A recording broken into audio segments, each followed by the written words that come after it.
안녕하십니까. 공공경제학 12주차입니다. 이번 시간에는 다음 시간까지 해가지고 두 시간에 걸쳐서 13장에 나와 있는 이제 조세입니다.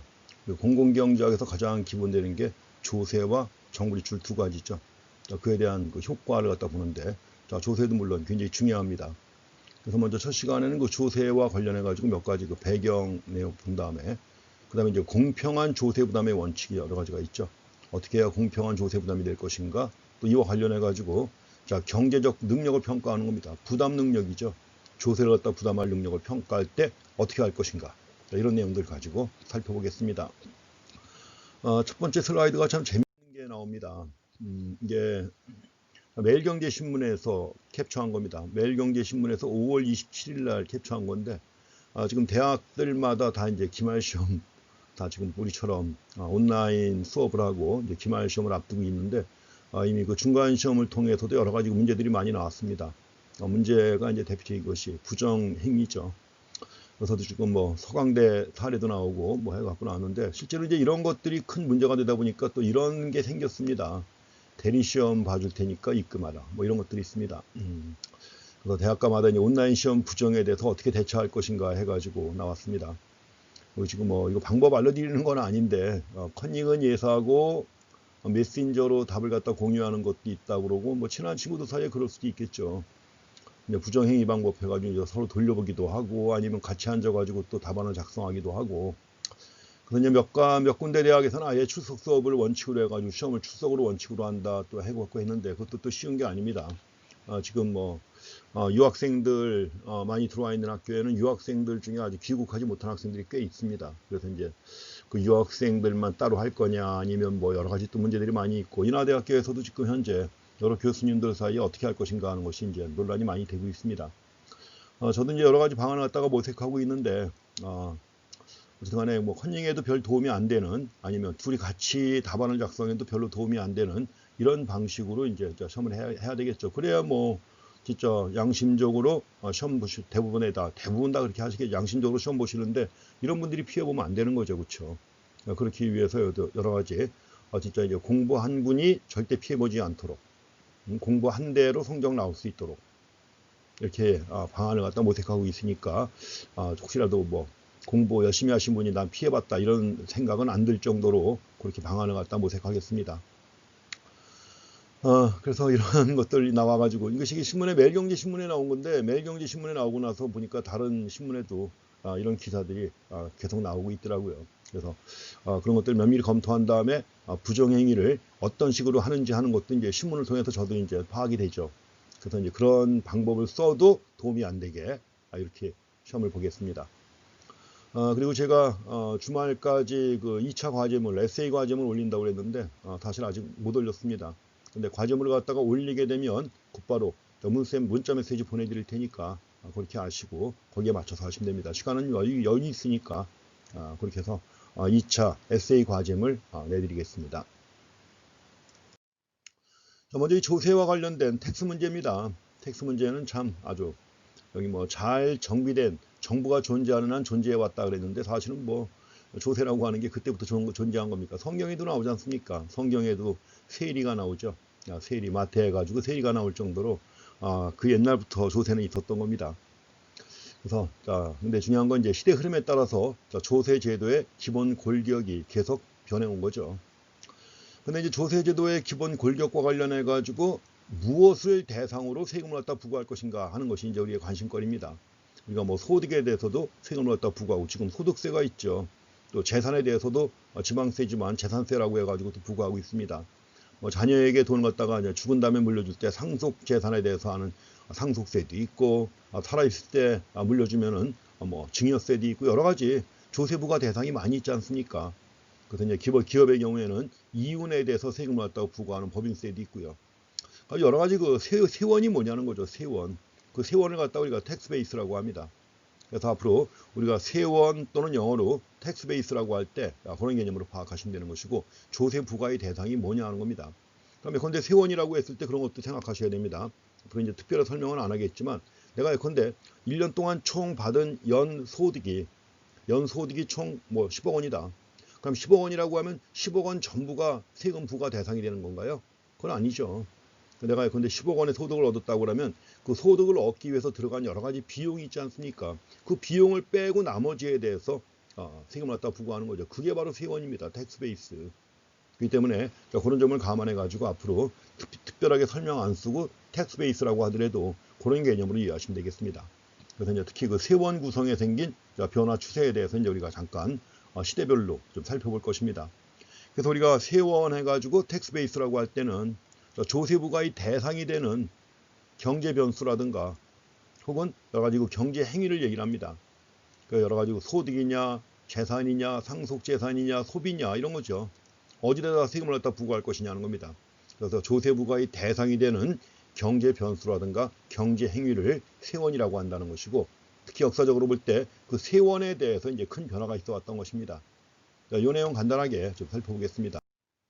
먼저 그 전통사회입니다. 전통사회에서는 지금처럼 화폐 경제가 빠르게 보급도 안 됐었죠. 화폐를 갖다 이용하는 화폐 경제화 정도가 미약했다. 또 상업화라든가 도시화도 별로 진전되지 못했습니다. 그렇기 때문에 전통사회에서는 선택 가능한 조세의 종류가 아주 제한적이죠. 선택 가능한 조세의 종류가 아주 제한적이었기 때문에 대개 권력자의 지배하에 있는 토지라든가 또 사람에 대한 것이 주로 과세예요. 과세 대상 텍스 베이스가 되는 겁니다. 그래서 이제 과거엔 토지와 사람에 대한 관세가 주요 세입원이었다 해가지고 이 토지에 대한 과세를 갖다가 보통 지조라고 한자어로 많이 씁니다. 지조. 한자어 익숙하지 않겠지만 지조라는 게 결국 뭐예요? 토지세죠. 토지세고 사람에 대한 과세가 있는데 이걸 인두세라고 많이 합니다. 인두라는 게 뭐 사람 머리 하나당 얼마 뭐 이러는 거죠. 뭐 우리 그냥 흔히 쓰는 통상적인 표현대기로 얘기하면 쪽당 얼마죠. 쪽수라고 하죠. 인두세 해가지고 폴텍스라고 하는 것입니다. 이런 것들이 주요 세입원이 됐던 겁니다. 그래서 이제 그 당시에는 옛날에는 화폐 경제화 정도가 미약했기 때문에 따라서 조세도 화폐화가 제대로 안 이루어졌어요.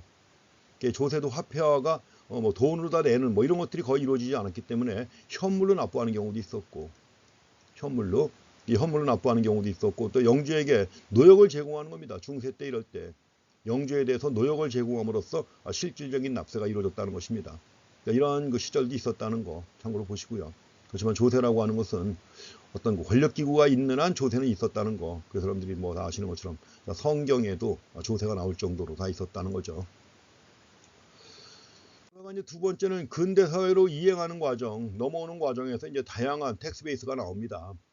그래서 이제 근대 사회로 넘어오는 과정에서 국가 간의 상품 교역도 활발해지다 보니까 관세도 생기고, 또 이제 사람들 좋아하는 주세와 담배세 같은 이런 것들이 있죠. 이런 그 전통적인 물품세라고 하는 거 있죠. 이런 것들이 이제 주종을 이루게 됩니다.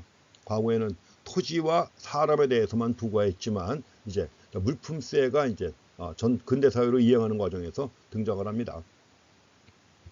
근대 사회로 이행하는 과정에서 국내 상업 활동도 활발해지고, 국내 상업 활동, 그러다가 또 외국과의 무역 활동도 활발해졌단 말이죠.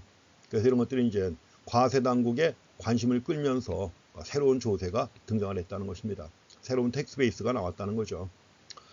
그렇지만 이제 이 당시에도 조세에 대한 관심은 어디까지나 이 조세를 통해서 국가 운영에 필요한 재정 수입을 어떻게 달성할 것인가, 여기에만 관심이 있었던 거죠. 조세를 통해서 재정 수입을 어떻게 조달할 것인가, 정부도 경제활동을 해야 되는데 그 정부 경제활동에 필요한 자금을 어떻게 조달할 것인가, 여기에만 관심이 있었던 겁니다. 그래서 재정 수입을 달성하는 데만 관심이 있었고, 그런데 우리가 오늘날 얘기하는 조세 제도의 효율성이라든가 또 조세 제도의 공평성, 여기에 대해서는 뭐예요? 거의 관심이 없었던 것입니다. 거의 관심이 없었어요. 조세의 효율성이나 공평성에 대해서는. 그러다가 여기에 대한 관심을 두기 시작한 것이 이제 근대 사회로 넘어와서 관심을 두게 되는 것입니다. 오늘날 우리가 특히 강조하는 게 조세의 효율성과 형평성인데, 여기 내용은 근대 사회로 넘어와서 있게 됩니다. 우리가 흔히 근대 그럼 언제 얘기하는 거죠? 서양에서 근대 사회다 그러면. 근대 사회라고 할 때는 정치적으로 볼 때는 시민혁명 이후죠. 시민혁명. 유명한 시민혁명이 뭐가 있죠? 미국에서는 독립전쟁이 있었죠. 1775년 독립전쟁. 그리고 1776년에 그 유명한 독립선언서가 나오게 되는 것입니다. 거기에 영향을 받아가지고 프랑스에서는 프랑스 대혁명이 있었죠. 1789년에 프랑스 대혁명이 있었습니다. 이때부터 이후에 이제 근대가 되는 것이고, 영국에서는 이제 명예혁명이라고 합니다. 그러니까 명예혁명 이후가 이제 근대 사회가 되는 거죠. 또, 자, 근대 사회는 넘어오면서 정치 제도가 그렇게 바뀌었고 시민 사회가 된 거죠. 그러면서 동시에 일어난 게 바로 뭐예요? 산업혁명이 일어났습니다. 산업혁명 해가지고 영국에서 제일 먼저 일어났지만 1700년대 말에 산업혁명이 있었습니다. 1770년대, 80년대 이때. 가지고 시민사회의 등장과 산업혁명을 계기로 해가지고 근대사회가 등장한 것이고, 근대사회로 넘어오면서 경제가 작동하는 원리를 갖다가 애덤 스미스가 이제 국부론이라는 책을 쓴 거죠. 책을 쓰면서 이때부터 이제 경제학이 시작된 거니까 애덤 스미스의 관심도 바로 그 시기예요. 그 시기에 경제 운영에 관심이 있었던 것입니다. 가지고 이제 근대 사회로 넘어오면서 과거에는 전혀 관심도 안 두던 소득세라든가 법인세 같은 이런 것들이 있죠. 이런 직접세에 대한 의존이 점점 커진 겁니다. 점점 증가했다. 소득세나 법인세 같은 직접세에 대한 의존이 커졌다. 그리고 물품세도 물품이 다양해지니까 생산되는 물품도 다양해지고 국가 간의 거래가 되는 물품세도 다양해지다 보니까는 뭐예요? 물품세 부과 대상도 점차 확대가 되는 거예요. 가지고 부가가치세 같은 근대적 물품세 체계로 정착이 된 겁니다. 부가가치세, 상품 가치의 얼마 이거죠. 그래서 근대적인 물품세 체계로 정착이 됐던 거죠. 그런데 미국 같은 경우에는 전통적으로 직접세의 비중이 계속 높아져 왔습니다. 미국은. 그렇지만 이제 유럽의 여러 국가들 같은 경우에는 주로 뭐예요? 간접세 위주의 조세 제도가 운영이 되어 왔던 겁니다. 우리가 대표적인 직접세 그럼 뭐가 있습니까? 대표적인 직접세라고 하는 것은 소득이 있죠. 소득세, 상속세, 증여세 이런 것들이 직접세입니다. 반면에 간접세는 뭐예요? 간접세는 부가가치세라든가 개인소비세 같은 것들이 간접세예요. 그래서 이제 미국은 전통적으로 직접세의 비중이 높여져 왔지만 유럽 여러 국가들은 간접세 위주의 조세 제도를 갖다 운영해 왔고, 특히 이제 중요한 게 근대 사회로 넘어오는 과정에서 조세가 단지 재정 수입을 조달하기 위한 수단뿐만이 아니라 재정 수입을 조달할 수 있는 그런 수단뿐만 아니라 조세가 경제나 사회에 어떠한 영향을 미치는지 여기에 대한 관심이 시작됐다는 것입니다. 여기에 대한 관심을 처음 보이기 시작한 게 바로 물론 이제 여러 철학자도 있었고 하지만 이제 경제학에서는 애덤 스미스예요. 그러니까 조세가 경제 사회에 미치는 영향에 대해서 많은 관심을 갖게 된 겁니다. 그런데 이제 과거에는 어떻게 하면 부작용을 최소화하면서 순조롭게 세금을 거둘 것인가 여기에만 관심이 있었던 거죠. 그렇지만 이제 아까도 얘기했지만 근대 사회로 넘어와서는 단순한 재정 수입을 조달하는 수단뿐만으로서가 아니라 단순하게 재정 수입을 조달하는 수단만이 아니라 여러 가지 효율성이라든가 형평성과 같은 정책적인 목표를 달성하기 위한 수단으로서도 함께 인식이 됐던 겁니다. 언제? 근대 사회로 넘어와서 그렇게 됐던 거예요. 그래서 이제 조세가 갖는 여러 가지 의미가 좀 더 확장이 돼가지고 효율성과 형평성에도 관심을 두게 됐다는 걸 확인하시기 바랍니다. 자, 바람직한 조세제도의 요건이 나옵니다. 그래서 원래 바람직한 조세제가 갖춰야 될 요건 해가지고 애덤 스미스의 경우에도 조세 4원칙을 제시해요. 4가지 원칙을 제시하고 또 여러 그 당시에 이제 사상가들, 철학자들도 바람직한 조세가 갖춰야 될 조건들을 제시하는데 이런 것들을 종합해가지고 바람직한 조세 제도의 요건들 상식적으로 다 아시는 겁니다. 그래서 그게 어떠나 쭉 모아놓으면 그래요. 일단 조세 부담이 공평해야죠. 납세자 사이에 공평한 부담. 또 경제적 효율성을 저해하지 말아야 됩니다. 우리가 알고 있는 것처럼 정부가 개입하는 것은 데드웨이 로스를 발생하죠. 데드웨이 로스가 발생해가지고 자원의 비효율적 배분이 이루어집니다. 이거는 세금을 부과하는 경우에도 마찬가지예요. 그러니까 정부가 세금을 갖다 부과하는 경우에도 데드웨이 로스가 발생합니다. 그러니까 어떻게 하면 이제 그 교란을 최소화할 것인가 하는 것도 관심을 가져야 될 것이고, 효율성을 유지해야 되는 거죠. 또 행정적으로 단순해야 합니다. 세금 거둘 때 너무나 비용이 많이 드는데 그 비용을 절감할 수 있어야 되는 거죠. 그래서 행정비용의 절감, 납세자들의 자발적 협조 같은 것들을 갖다 유도해야 합니다. 또 여러 가지 경제적 여건 변화에 쉽게 적응할 수 있어야 되는 거죠. 신축성이라고 합니다. 조세는 신축성이 있어야 된다. 지금도 그렇지 않습니까? 여러 가지 경기 상황에 따라서 세금을 깎아주기도 하고 늘리기도 하고 이러지 않습니까? 이게 신축성이에요. 그래서 경제적 여건 변화에 쉽게 적응할 수 있어야 한다는 것입니다. 또 한 가지는 정치적 책임성도 있어야 되는 거죠.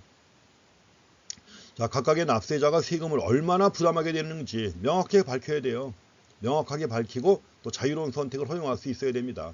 이게 정치적 책임성이라고 하는 거예요. 마지막으로 확실성 해가지고 조세 부과라든가 징수 과정이 투명해야 됩니다.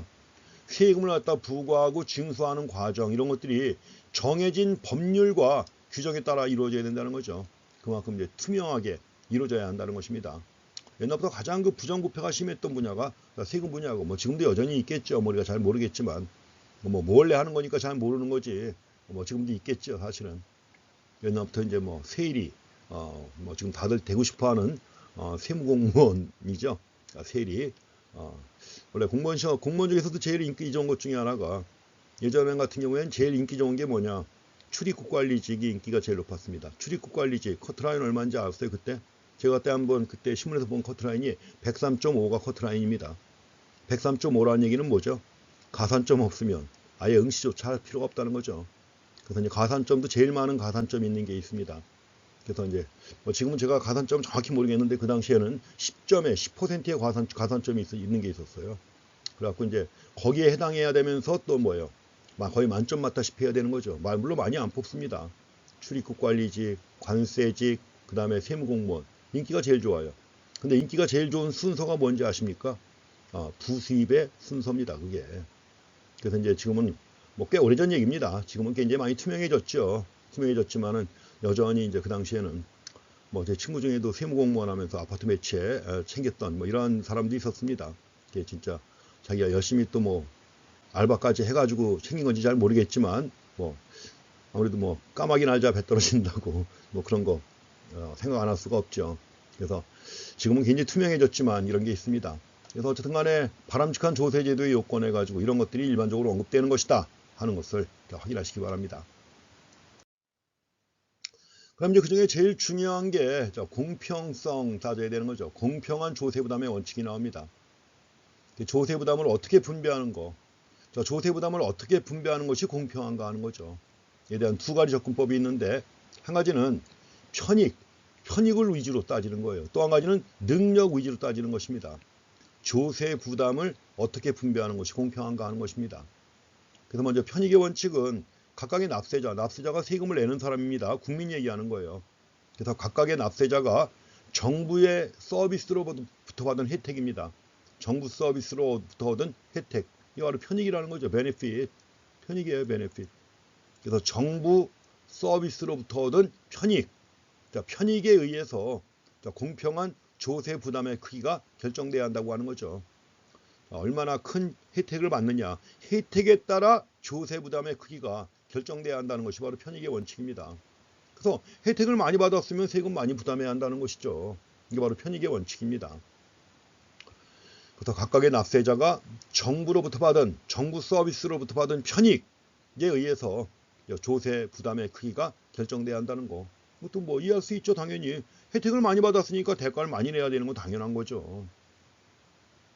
그렇지만 또 한 가지가 이제 뭐냐, 정부라고 하는 게 뭐 개별 주체처럼 근데 소비자는 효용 극대화를 추구하고 뭐 기업은 이윤 극대화를 추구하고 하는 뭐 효용과 이윤 이런 걸 따지는 주체가 아니니까 문제가 되는 거죠. 이제 편익 말고 또 한 가지가 뭐냐, 능력의 원칙이 있습니다. 능력 원칙, ability to pay, 능력 원칙이에요. 능력 원칙 해가지고 각각의 납세자가 가진 경제적 능력이에요. 납세자가 가진 경제적 능력에 따라 부담을 지우는 게 공평하다. 이런 겁니다. 이 두 가지가 지금도 여전히 대립되고 있어요. 그래서 지금까지 본 것처럼 그런데 뭐 존 롤스하고 노직 같은 경우도 이제 이렇게 뭐 의견이 충돌하고 있는 것처럼 여러 가지 형평성이나 이런 개념이 들어가면 여전히 견해가 아주 그냥 다양합니다. 그래서 저도 마찬가지로 조세 부담의 공평성과 관련해 가지고요. 공평한 조세 여기에 대해서 이제 편익을 중심으로 해야 한다는 거, 능력을 중심으로 해야 한다는 거 여러 가지 의견들이 여전히 대립하고 있습니다. 첫 번째 편익의 원칙에 대해서 보겠습니다. 말씀드린 것처럼 공공 서비스로부터 받은 편익에 비례해서 조세 부담을 분배하는 것이 공평하다. 남들 이해 갑니다. 당연히 혜택을 많이 받으면 당연히 세금도 많이 내야죠. 이게 편익의 원칙입니다. 그래서 결국 이제 편익의 원칙은 정부 지출 구조의 특성이 공평한 조세 제도의 성격에 영향을 미친다는 거죠. 그래서 특히 그 편익의 원칙과 관련된 대표적인 이론이 자발적 교환의 재정 이론이라는 게 있습니다. Voluntary Change, 자발적 교환의 재정 이론인데 이걸 주장한 학자가 바로 빅셀입니다. 크누트 빅셀이라고 해서 스웨덴의 경제학자입니다. 스웨덴의 경제학자인데 스웨덴의 경제학자 이렇게 뭐 크게 경제 일반에 걸쳐서 이렇게 유명한 인물들 뭐 몇 분 있습니다만 그렇죠. 이제 또 그럼에도 불구하고 노벨상을 좀 많이 탔습니다. 노벨상 어느 나라가 하는 거죠? 스웨덴이죠. 스웨덴 왕립 노벨위원회에서 선정하기 때문에 스웨덴 경제학자들이 의외로 몇 명 또 있습니다. 그러니까 빅셀 같은 경우는 그런 학자 중에 한 명인데 그런데 빅셀이 제시하는 자발적 교환의 재정 이론이라고 하는 게 그 중요한 기초가 됩니다. 편익의 원칙의 기초. 그래서 일단 편익의 원칙은 납세자의 자발적 협조를 얻을 수 있다는 장점이 있습니다. 자기가 혜택을 많이 받았으니까 그만큼 조세를 갖다가 낸다는 거, 세금을 낸다는 거죠. 그래서 국민이 누리는 혜택의 대가가 바로 조세다 하는 이런 아이디어라면 당연히 뭐요? 납세자의 자발적 협조를 얻을 수가 있죠. 그렇지만 문제는 뭐냐? 자, 이러한 장점, 납세자의 자발적 협조를 얻을 수 있다는 장점이 있지만 이러한 장점이 현실에서 실현되기가 어렵다는 거예요. 실현되기가 어렵다. 왜냐하면 인간의 본성 다 그렇지 않습니까? 내가 뭐 세금 안 내고도 아무 문제 없다 그러면 세금 누가 내겠어요? 안 내지. 그렇지 않습니까? 대가를 지불하지 않고도 내가 편익을 얻는다. 대가를 지불하지 않고도 얻을 수 있다고 하면 누가 대가를 지불합니까? 안 하죠. 공공 서비스로부터 혜택은 얻으면서도 편익은 얻으면서도 대가를 지불하지 않으려고 한단 말이에요. 무임승차, 프리라이드. 그래서 대부분의 납세자들이 무임승차하려고 하기 때문에 현실적으로 실현되기가 어렵다 하는 거죠. 또 한 가지는 정부가 제공하는 여러 가지 재화와 서비스에서 각각의 납세자가 얼마나 큰 편익을 얻고 있는가 쉽게 파악할 수 있나요? 쉽지가 않죠. 그래서 납세자가 얻는 편익이 얼마나 되는지 이걸 파악하는 게 쉽지 않다는 것입니다. 그렇기 때문에 편익의 원칙은 일단 납세자의 자발적 협조를 얻을 수 있다는 장점은 있지만 이러한 장점이 현실에서는 실현되기가 매우 어렵다는 것입니다. 물론 이제 여기서 애당초에 적절한 분배가 원래 소득 분배가 처음부터 아주 공평하게 잘 이루어진다. 처음부터 소득 분배가 공평하게 이루어진다고 하면 당연히 뭐예요? 앞에서 봤던 편익의 원칙, 자발적 협조도 가능하죠. 근데 애초부터 소득 분배가 아주 공평하게 이루어집니까? 그렇지 않잖아요. 그래서 이제 애당초 적절한 소득 분배가 이루어지지 않은 상태라면 편익의 원칙에 따라 세금을 갖다 부담하는 것 자체가 부적합할 수 있죠. 처음부터 분배가 공평하지 않게 이루어졌다. 불공평하게 이루어졌다. 근데 불공평하게 이루어진 그걸 기반으로 해가지고 편익의 원칙을 적용한다는 것 자체가 부적합하다는 것이죠. 그렇지만 이제 만약에 여기서 정부가 제공하는 재화나 서비스가 소비에서의 경합성을 명백하게 가지고 있다. 경합성. 누군가가 많은 편익을 얻게 되면 다른 누군가는 이용할 수 없는 게 경합성이죠. 라이벌이. 그래서 만약에 나는 많이 이용했고 누가 저 사람 적게 이용했다. 그럼 그걸 바탕으로 해서 만약에 편익의 원칙을 적용한다 그러면 별 문제 없습니다. 그렇죠? 그래서 정부가 제공하는 재화나 서비스가 소비에서의 경합성을 명백하게 가지고 있다면 이들의 공급과 관련된 비용 충당이라는 게 결국 뭐예요? 편익의 원칙에 따라 이루어진다. 아무 이의가 없어요. 당연히. 혜택을 본 사람은 많이 내고 혜택을 못 본 사람은 적게 낸다. 문제 없죠. 그래서 이들의 공급과 관련된 비용 충당이 편의의 원칙에 따라 이루어지는 것에 대해서는 아무도 이의를 제기할 수가 없습니다. 여지가 없죠. 그 대표적인 것이 뭐 수도 사용료라든가 수도 사용료 또 지하철 요금 같은 것들이죠. 내가 지하철을 안 타면은 대가를 안 내는 것이고 타면 대가를 내는 겁니다. 그래서 경합성, 특히 그 경합성을 명백하게 가지고 있다면 별 문제가 없습니다. 그렇지만 처음부터 분배가 적절하게 평등하게 이루어지지 않은 상태라면 편익의 원칙에 따라 조세를 갖다 부담하는 것은 부적합할 수 있다는 것도 이해가시죠? 다음에 능력의 원칙입니다. 부담할 능력을 중심으로 해서 이제 조세를 갖다 부담하는 거죠. 공공 서비스 혜택이 어떻게 분배되고 있는가 관계없어요. 이거는 어떻게 분배되고 있는가 전혀 관계가 없습니다. 오직 뭐요? 납세자의 탐세 능력, 세금을 부담할 능력, 납세자의 세금 부담 능력에 따라 부담이 분배가 되어야 공평하다고 보는 접근 방법입니다. 능력에 따라 해야 된다는 거죠. 그래서 이와 관련해서 대표적인 학자가 존 스튜어트 밀이 있습니다. 고전압화 경제학에 우리가 보통 정통적으로 고전압화 경제학 그러면 애덤 스미스 그 뒤에 이어서 나온 데이빗 리카도 토마스 로버트 멜더스가 있고요. 그 뒤에 이어서 나온 게 존 스튜어트 밀이에요. 그러니까 밀이 어떻게 보면 고전압화 경제학의 마지막입니다. 왜냐하면 밀 이후에 이제 신고전압화가 등장을 해요. 1870년대. 어떻게 보면 고전압화 경제학의 마지막 학자인 사람이 바로 밀입니다. 근데 밀은 고전압화 경제학자이기도 하고 잘 아시겠지만 밀의 유명한 저서들이 있잖아요. 자유론, 자시론 이런 거 있잖아요. 가지고 철학에서는 공리주의자, 또 정치학에서는 뭐예요? 자유론자예요. 밀은 철학이나 정치학이나 경제학 여러 분야에서 업적을 남긴 분이 바로 밀입니다. 어릴 때부터 아주 그냥 유별나게 똑똑하니까 아버지는 제임스 밀인데 그 아빠 밀이 아주 그냥 그 당시 유명한 학자들에게 교육을 시킨 거예요. 부탁해가지고 여러 분야에서 업적을 남겼죠. 그렇지만 이제 평생을 자기 뜻대로 살아보지 못한 그런 참 불쌍한 엄친아의 한 명입니다. 엄친아의 원조예요, 원조. 부모님, 아버지도 그때 이제 유명한 학자였고 제임스 밀 경제학자였고 밀의 어머니는 이제 그 당시 학교 교사였는데 어릴 때도 밀이 똑똑하니까 그렇게 만든 거죠. 업적은 많이 남겼지만 인간적으로 보면 좀 불쌍하지 않습니까? 그렇죠.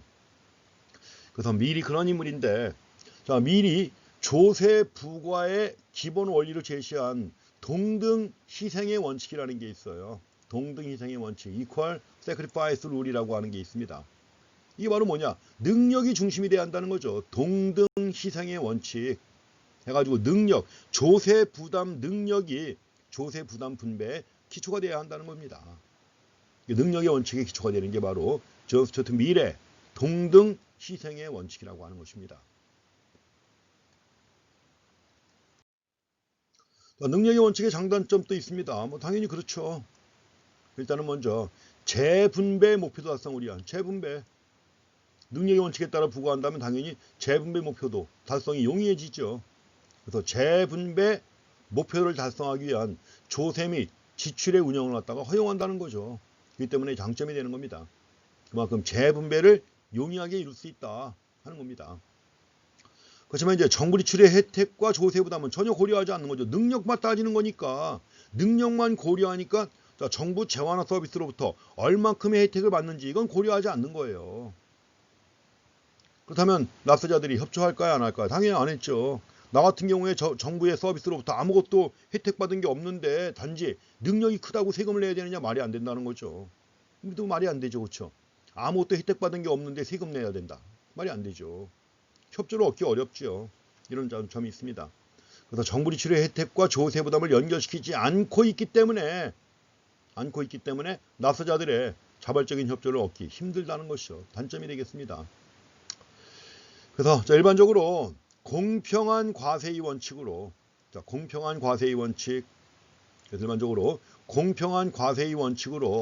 능력 원칙 접근법이 갖는 호소력은 편익의 원칙보다는 더 큽니다. 아주 쉬운 말을 참 어렵게 써놨네요. 그렇죠. 일단 우리가 공평한 과세 원칙에서 공평한 과세 원칙을 얘기를 했을 때 능력 원칙 접근법이 편익의 원칙보다는 뭐예요? 호소력이 더 크다는 것입니다. 더 크다. 그래서 능력 원칙 접근법이 호소력이 더 크다는 걸 확인하시기 바랍니다. 그래서 우리가 지금 편익의 원칙하고 능력의 원칙하고 두 가지를 봤습니다. 능력의 원칙과 관련해 가지고도 또 따져야 될 게 수평적 공평성의 원칙이 있고요. 또 한 가지가 수직적 공평성의 원칙이 있어요. 수평적 공평성, horizontal equity의 원칙이 있습니다. 그럼 내용은 뭘까요? 수평적이니까 동일한 경제적 능력의 소유자, 동일한 경제적 능력의 소유자는 동일한 세금 부담을 져야 한다는 거죠. 동일한 경제적 능력의 소유자는 동일한 세금 부담을 져야 한다는 겁니다. 동일한 세금 부담을 져야 한다. 그럼 중요한 건 동일한 경제적 능력을 가진 소유자를 갖다가 어떻게 판단할 것인가, 이 문제입니다. 항상 어떻게 판단할 것이냐, 이런 것들이 항상 문제예요.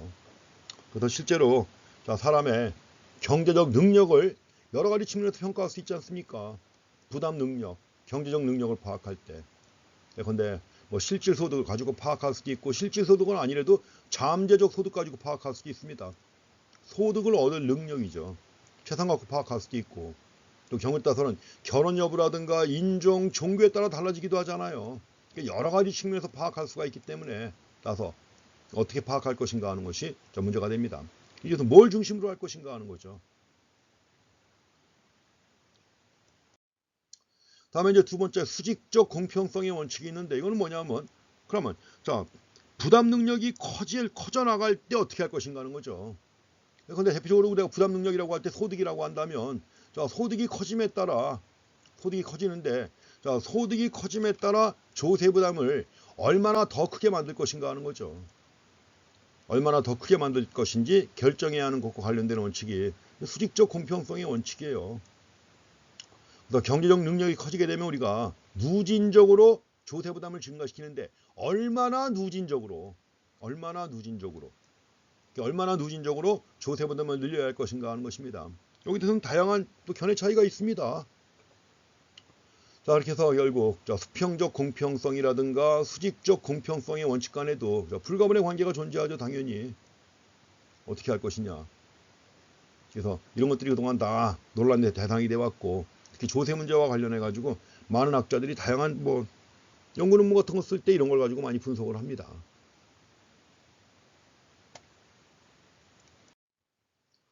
그럼 이제 여기서 경제적 능력을 평가하는 문제입니다. 경제적 능력을 평가하는 원칙인데, 자, 능력의 원칙의 적용과 관련해 가지고 보겠습니다. 말씀드린 것처럼 능력의 원칙을 적용할 때는 경제적 능력을 정확히 평가해야 돼요. 경제적 능력을 정확히 평가해야만 이 원칙을 적용할 수 있지 않습니까? 능력의 원칙을 적용하려면 경제적 능력을 정확하게 평가해야 한다. 이런 경우 이제 원칙적으로 본다면 각각의 납세자가 누리고 있는 경제적 복지 수준이 제일 중요해요. 그렇죠? 각각의 납세자가 누리고 있는 경제적 복지 수준이 경제적 능력의 판단 기준으로 아주 이상적이죠. 그렇지만 문제는 뭐냐? 자, 경제적 복지 수준을 측정하는 건 매우 주관적입니다. 주관적이니까 정확한 측정이 돼야 안 돼요. 어렵죠. 그렇기 때문에 우리가 이 경제적 복지 수준의 경우에 대신 대리변수를 이용하는 거예요. 경제적 복지와 밀접한 관련이 있다고 판단되는 대리변수를 통해서 간접적으로 경제적 능력을 평가할 수 있습니다. 그래서 그러한 그 대리변수 프록스에 뭐가 있을까요? 경제적 능력을 평가하는 대리변수 뭐가 있을까요? 그래서 경제적 능력을 평가하는 대리변수 해가지고 나오는 게 보통 이런 것들입니다. 자, 소득, 예산집합, 임금률, 소비수준, 재산 같은 것들이에요. 그래서 이런 것들을 중심으로 해가지고 간접적으로 경제적 능력을 평가할 것입니다. 첫 번째가 소득입니다. 소득. 각각의 사람이 얻는 소득의 크기는 항상 주의할 게 있습니다. 여기서 우리가 소득이라고 할 때 소득은 일정 기간 동안의 소득이죠. 소득을 따질 때 보통 뭐예요? 근데 월급, 한 달 동안의 소득, 연봉, 1년 동안의 소득 가지고 따지지 않습니까? 일정한 기간 동안에 얻는 거예요. 일정한 기간 동안에 얻는 것이기 때문에 자, 소득은 무슨 개념이다? 자, 소득은 플로우 개념이라고 하는 거 항상 염두에 두셔야 됩니다. 자, 소득은 플로우 개념. 우리말로 뭐라고 번역해요? 유량이라고 하죠. 그래서 일정 기간을 대상으로 측정할 수 있는 개념입니다. 플로우 개념. 그래서 우리가 유량이라고 하는 건데, 그래서 소득은 각 사람이 얻는 소득의 크기를 경제적 능력의 평가 기준으로 하는 거죠. 현실에서 가장 많이 사용되는 게 소득입니다. 그렇지만 이제 소득만을 기준으로 해가지고 능력을 평가하면 문제가 생길 수 있다는 것도 다 아시죠? 근데 여기 지금 두 가지가 있습니다. 김 씨와 이 씨가 있어요. 김 씨와 이 씨가 있는데 동일한 예산집합을 가지고 있다. 동일한 예산집합. 자, 지금 우리가 본 모형은 자, 여가 소득이에요. 여가 소득의 선택 모형. 그래서 우리가 여가 소득의 선택 모형 해가지고 예산집합과 무차별 곡선을 통해서 여가와 소득의 선택을 갖다가 따져야 되는 겁니다. 가로축 길이가 여가예요. 가로축 길이가 만약에 여기서 김 씨의 선택점이 여기라고 하면 김 씨는 주어진 24시간 중에 하루에 주어진 24시간 중에 이게 여가 시간이에요. 이게 여가 시간이고 나머지 최대한 쓸 수 있는 시간이 요만큼인데 요만큼이 바로 뭐예요? 노동이죠. 레이버. 노동해야 하는 시간입니다. 요만큼이 노동시간 이거예요. 그래서 총 주어진 시간이 OH만큼 주어졌다. 이거 사실은 더 주어지는 건데 그중에서 만약에 요 점을 선택했다고 하면 요만큼이 여가 시간입니다. 나머지가 노동을 했을 때 얻는 소득이 요만큼이에요. 요만큼의 소득을 얻는 겁니다. 이 점을 선택하는 거예요. 여가 소득의 선택 모형 가지고 얘기하는 건데 중요한 건 요 F하고 G하고 H를 연결하는 요게 바로 예산제약이에요. 예산제약. 그래서 김씨나 이씨나 그 예산제약을 벗어날 수는 없습니다. 근데 중요한 건 뭐냐면 두 사람의 무차별 곡선이 다르죠. 완전히 다른 선호체계를 가지고 있어요. 그래서 이제 두 사람의 무차별 곡선이 이쪽에 위치하느냐 이쪽에 위치하느냐 하는 것은 뭐냐면 여가와 소득을 같은 비중을 두는 게 아니라 여가와 소득에 대한 가치가 다르다는 거예요. 두 사람이. 그러니까 선호체계가 다르다는 거죠. 그래서 일단은 거기 까만색으로 표시된 예산선은 똑같습니다. 예산선이 똑같다는 얘기는 동일한 예산집합을 가지고 있다는 거예요. 근데 무차별 곡선이 위치하는 부분이 완전히 다르잖아요. 무차별 곡선이 위치하는 부분이 다르기 때문에 당연히 선택점도 달라지죠. 선택점도 달라지는 겁니다. 근데 이씨 같은 경우에는 뭐냐? 이씨 같은 경우엔 여가에 더 큰 가치를 두는 거예요. 여가에 더 큰 가치를 두는 것이고 반면에 김씨 같은 경우에는 뭐예요? 소득에 더 큰 가치를 두는 겁니다. 그만큼 이제 뭐예요? 선호체계가 다르다는 거죠. 이런 다른 선호체계 때문에 소득의 격차가 발생하죠. 이거 김씨의 소득은 요만큼. 그 다음에 이씨의 소득은 이씨의 만족을 극대화하는 이씨의 효용을 극대화하는 소득은 이만큼이란 말이에요. 여기서 요만큼. 그러니까 당연히 소득 격차가 발생할 수밖에 없죠. 선호체계가 다르기 때문에 소득 격차가 발생할 수밖에 없는 겁니다. 이렇게 갖고 소득 가지고 파악하는 경우에도 이런 문제가 있을 수 있다는 겁니다. 다음에 두 번째는 소득의 대안으로 생각해 볼 수 있는 게 예산집합입니다. 이 버짓 세트예요. 예산집합. 좀 전에 봤던 예산집합인데 여기서는 두 사람에게 예산집합이 동일하다고 가정을 했지만 사실은 다른 거죠. 그래서 이제 많은 경우에 순위를 매길 수가 없다는 문제가 있어요. 예산집합에 대한 순위를 매길 수가 없다. 그래서 여기서도 이제 다음 슬라이드에 나와 있는 여가 소득의 선택 모형 가지고 비교해 봅니다. 여기서도 지금 가로축이 여가입니다. 세로축이 소득이에요. 근데 지금 셋이 있는데 세 명의 예산집합이 다 달라요. 예산집합이 다르다. 물론 이거 예산집합에 영향을 미치는 것은 시간당 임금, 임금률이 있죠. 시간당 임금, 임금률이 있고 또 뭐가 있느냐. 비임금 소득이 있어요. 비임금 소득은 요 높이입니다. 요 높이가 바로 비임금 소득이에요. 이거는 뭐냐? 일 안 해도 얻는 소득이에요. 일 안 하고도 얻는 소득이 있죠. 이런 걸 비임금 소득이라고 하는 겁니다. 이 높이가 비임금 소득이에요. 정 씨의 경우엔 요 높이가 비임금 소득이고 그 다음에 최 씨의 경우엔 요만큼이 비임금 소득이에요. 그러니까 이제 박 씨 같은 경우에는 뭐예요? 물려받은 재산이 많아가지고 그 물려받은 재산에서 나오는 이자가 꽤 많은 거죠. 아니면 임대 건물, 조물주보다 위에 있는 건물주라 임대료 수입이 많다든가. 임대료 수입은 놀러만 다녀도 나오는 거 아니에요. 그래서 박 씨의 경우는 비노동소득이 제일 많고 정 씨가 제일 적다. 근데 여기서 이제 예산집합이 다 달라요. 근데 여기서 우리가 비교할 수 있는 건 박 씨나 최 씨가 경제적 능력이 더 큰 것은 분명합니다. 다 당연히 비노동소득이 크잖아요. 박 씨도 비노동소득이 엄청 크고 정 씨도 비노동소득이 많죠. 정 씨요, 최 씨는 작아요. 여기서 이제 박 씨가 최 씨나 정 씨보다는 비노동소득이 제일 많아요. 그렇기 때문에 경제적 능력이 큰 건 분명하다. 근데 이때 비교하기 어려운 게 요거는 그렇지만 최 씨하고 정 씨는 비교하기가 어려워요. 왜냐면 비노동소득은 정 씨가 더 많지만 시간당 임금률은 최 씨가 더 높은 거예요. 최 씨의 경우 예산선이 가파르죠. 예산선이 좀 더 가파르다는 얘기는 뭐예요? 시간당 임금이 그만큼 높다는 겁니다. 시간당 임금이 높으니까는 비노동소득은 작아도 일 조금만 해도 높은 소득을 얻을 수가 있다는 거죠. 최 씨하고 정 씨는 비교가 안 됩니다, 지금. 그래서 박 씨가 최 씨나 정 씨보다 경제적 능력이 더 크다는 것은 분명하지만 최 씨와 정 씨 중에 누가 더 능력이 큰지 이거는 판단이 안 서는 거예요. 그래서 이런 문제가 있을 수도 있습니다.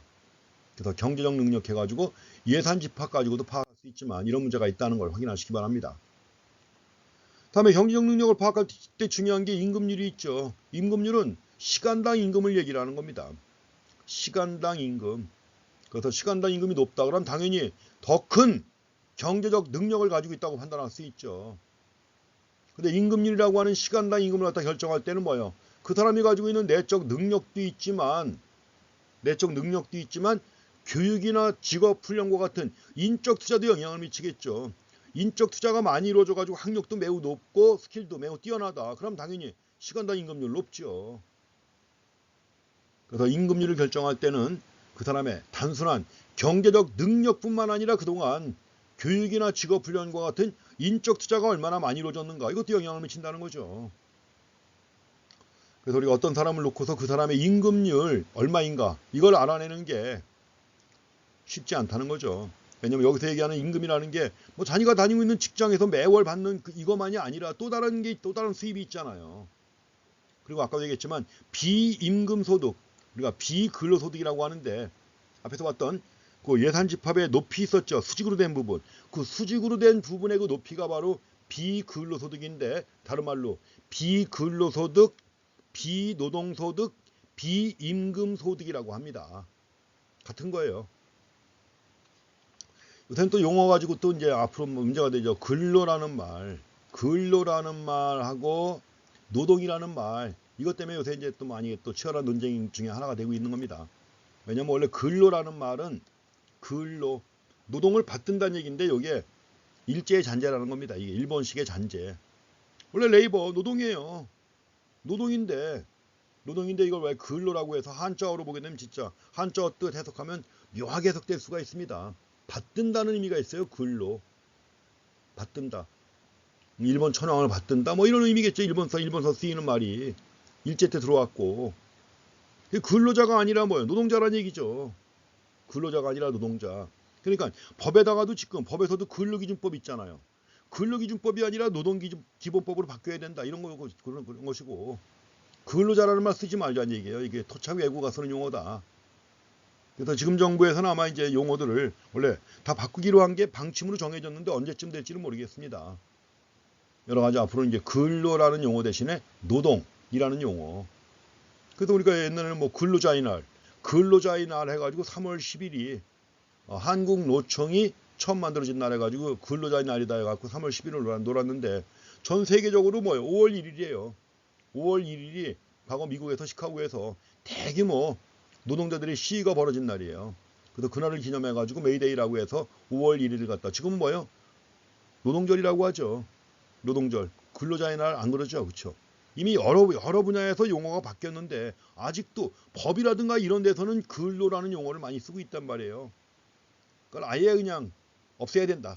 교과서건 어디서건 없애야 된다 하는 건데 이 책을 쓴 이중호 교수만 해도 여전히 근로라는 용어를 아직도 많이 쓰고 있습니다. 뭐 반반 나와요. 이 책에서는. 그래서 이런 것들이 중요한 소득원이 되고 있는 사람의 경우에도 또 문제가 되는 거죠. 일 안 하고도 임대료 같은 거 받아가지고 비임금 소득이 매우 높다. 이런 경우에도 임금률 가지고 능력을 평가하는 건 어렵죠. 그래서 문제가 있습니다. 다음에 이제 네 번째 소비 수준이 있습니다. 소비 수준도 경제적 능력뿐만 아니라 선택의 결과까지 반영한 것이기 때문에 문제가 있다. 물론 대리 변수로 소비 수준을 갖다가 사용할 수도 있습니다. 지금까지 본 게 소득이라든가 그 다음에 예산 집합이라든가 이런 것들 대리 변수를 이용하지만 한계가 있다는 거죠. 그러니까 이제 소비 수준도 하나 대리 변수를 이용할 수 있지만 그러나 이것도 역시 경제적 능력뿐만 아니라 선택의 결과까지 반영하고 있기 때문에 능력의 평가 기준으로는 좀 부족하다 이거죠. 왜냐하면 소비 수준이 높다고 해서 반드시 더 큰 능력을 보유하고 있느냐? 그렇지는 않다는 거죠. 소비 수준이 높다고 해서 반드시 더 큰 능력을 보유하고 있다고 보기가 어렵다는 겁니다. 더구나 소비 수준을 파악하려면 이 소비 수준을 파악하는 과정에서 개인의 사생활을 침해할 여지가 있다는 겁니다. 그래서 대리변수로 제시할 수는 있지만 이런 문제가 더 크다는 걸 이해하고 지나가시고요. 다음에 이제 마지막으로 재산이 나옵니다. 자, 재산은 지금까지 축적된 거죠. 그럼 또 각자 재산 생각해 보세요. 재산 뭐 있어요? 아파트 한 채 있다. 아파트. 그 말고 또 예금액이 있다. 예금 재산이 있죠. 그다음에 아주 뭐 비싼 뭐 자산이 있다. 이런 것들 다 재산에 들어가죠. 그렇지만 이제 순재산을 파악하려면 부채를 빼야 되는 거죠. 근데 지금 우리가 얘기하는 재산이라는 것은 자, 플로우 개념이에요, 스탁 개념이에요. 이건 스탁 개념입니다. 저량 개념이에요. 이건. 그래서 항상 주의하셔야 돼요. 이거 스탁. 즉 저량 개념이라는 거 주의하셔야 됩니다. 일정 시점에서 파악해야 되는 거예요. 가치를. 일정 시점에서. 그래서 재산에 기초해 가지고 경제적 능력을 평가하는 것이 자, 소득이라든가 다른 기준보다 훨씬 더 현실적일 수도 있습니다. 그렇잖아요. 재산 가지고 파악한다. 재산 가지고 파악하면 예컨대 우리가 뭐 굳이 비임금 소득 이런 거 구분할 필요가 없죠. 재산 가지고 평가하는 게 보다 더 현실적일 수 있다. 그렇지만 이제 문제는 또 뭐냐. 각 사람의 재산을 정확히 파악한다는 것도 역시 불가능에 가까워요. 왜냐하면 재산은 저량의 성격을 가지고 있습니다. 스탁의 개념이에요. 스탁 개념. 그래서 재산을 갖다가 만약에 과세 기준으로 삼는 경우에는 납세자가 뭐예요? 납세자가 현금 흐름, 자 캐시플로우예요. 현금 흐름의 부족 때문에 어려운 처지에 빠질 수도 있다는 겁니다. 물론 이제 플로우가 증가하면은 이게 축적이 돼가지고 재산에 포함되죠. 플로우가 많아지게 되면 뭐 소득이 있다. 일부는 저축하겠죠. 소득 중에 일부를 저축하면 저축은 바로 어디 들어가는 거예요? 스탁에 들어가는 거죠. 재산에 포함되는 겁니다. 그래서 스탁 개념을 가지고 있는 재산을 과세 기준으로 삼게 되면 납세자가 현금 흐름의 부족 때문에 매우 어려운 처지에 빠질 수도 있다는 점을 함께 생각하셔야 됩니다. 일단 여기서 여러 가지 경제적 능력을 평가하는 기준을 해가지고 여러 가지 소득을 포함해가지고 기타 대리 변수들을 정리해봤습니다. 그렇지만 이제 여전히 문제가 있고 그렇지만 이제 현실적으로 가장 많이 활용하는 것이 소득인데 이제 소득도 또 문제가 있죠. 그래서 그 뒤에 소득을 경제적 능력의 평가 기준으로 삼는 경우에 또 어려운 점, 한계가 있는데 이런 점도 또 이어서 보셔야 됩니다. 그렇지만 이번 시간에는 여기까지만 하겠습니다. 그 뒤에 나오는 내용들은 다음 시간에 나눠서 더 세부적으로 보겠습니다. 수고했습니다.